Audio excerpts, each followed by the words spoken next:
నమస్తే అండి. ఎలా ఉన్నారు? ఈ ఎండలండి బాబు. ఎండలు ఉన్నాయి. జాగ్రత్తగా ఉండాలి అందరూను. ముఖ్యంగా పిల్లల్ని జాగ్రత్తగా చూడాలండి. ఎండల్లో ఆడుతుంటారు, తిరుగుతుంటారు. ఏదైనా డీహైడ్రేషన్ లాంటివి ఏమైనా అనారోగ్యాలొచ్చాయంటే హాస్పిటల్ చుట్టూ తిరగాల్సొస్తదండి. అది అవసరమా చెప్పండి మనకి? సమ్మర్ ప్రికాషన్స్ తీసుకోవడం బెటర్. రోజు పేపర్‌లో ఏస్తుంటారు, ఆన్‌లైన్‌లో వస్తుంటాయి. అందుకే అన్నారు కదా! Prevention is better than cure అని. కాబట్టి జాగ్రత్తగా ఉంటారని ఆశిస్తానండి. ఇంతకీ నేను చెప్పొచ్చేదేంటంటే, మనం అంటే ఇష్టం లేని వాళ్ళకి కూడా ఇష్టం కలిగించే సత్తా ఒక డబ్బుకే ఉందటండి. అందుకే జనం డబ్బు చుట్టూ పరుగులు పెడుతున్నారు. డబ్బు ముందు మంచితనం, మానవత్వం ఎందుకు పనికొస్తది చెప్పండి? ఏం పనికిరాదు. డబ్బుంటే చాలు. జనం మన చుట్టూ తిరుగుతుంటారు. అందుకే చివరాఖరికి నేను చెప్పాలనుకున్నదేంటంటే, డబ్బయిపోయాక మన మొఖం చూసే నాథుడెవరు ఉండరండి. ఎవ్వరు ఉండరు. వల్ల డబ్బు ఉండొద్దని కాదు, వద్దని కాదు. కనీస అవసరాలకు డబ్బు కావాలి. కానీ డబ్బే ముఖ్యం అనుకుంటే ఎట్లాగండి? ఇక ప్రపంచంలో ఇంకేం లేవా? ఇక మంచితనం, మానవత్వం లేకపోయినా డబ్బుంటే చాలా? అది కాదండి. అలా కాదు. అలా ఉంటుందండి. డబ్బుకున్న మహత్యం ఇంక దేనికి లేదు.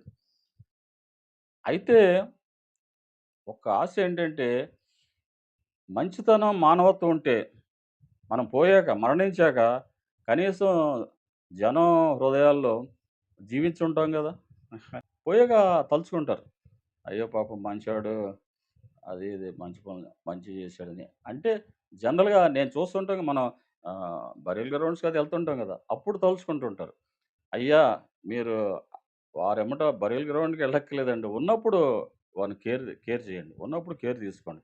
ఉన్నప్పుడు వాళ్ళకి కొంచెం ఇంపార్టెన్స్ ఇవ్వండి. సంతోషిస్తారు. పోయాక మీరు ఎంత తలుచుకున్నా, ఎంత కూడా ఎళ్ళినా తెలీదు కదా! పాపం ఏం తెలుస్తది? ఆత్మ ఎళ్ళిపోద్ది కదా పైకి. ఇవన్నీ అనిపిస్తుంటది. అనిపించి ఏం చేయాలి మనసులో పెట్టుకోలేక మీతో షేర్ చేసుకుంటుంటాను. అంతే. ఆ భారం దించుకోవడానికి. లేకపోతే లోపల ఉండిపోతే ఏదో బీపీలు, షుగర్‌లు పెరుగుతాయండి బాబు. మనకి ఎక్కడ లేని జబ్బులొస్తాయి. కాబట్టి ఎక్కడో అక్కడ మనం దింపుకోవాలి. అంటే రిలీజ్ చేసుకోవాలి. కాబట్టి ఏదో మీరు యూట్యూబ్‌లో మరి మిత్రులంతా ఉన్నారు గదా! అందుకే తప్పో, ఒప్పో మీకు నచ్చిందా, నచ్చకపోయినా నేను షేర్ చేసుకుంటుంటా. నచ్చితే వీడియో లైక్ చేసి 10 మందికి షేర్ చేసి నా రానా డైలీ టాక్స్‌కి సబ్స్క్రైబ్ చేయండి. మరో మంచి వీడియోతో మళ్ళీ మిమ్మల్ని కలుస్తాను. అంతవరకు సెలవు. నమస్తే అండి. సర్వే జన సుఖినో భవంతు.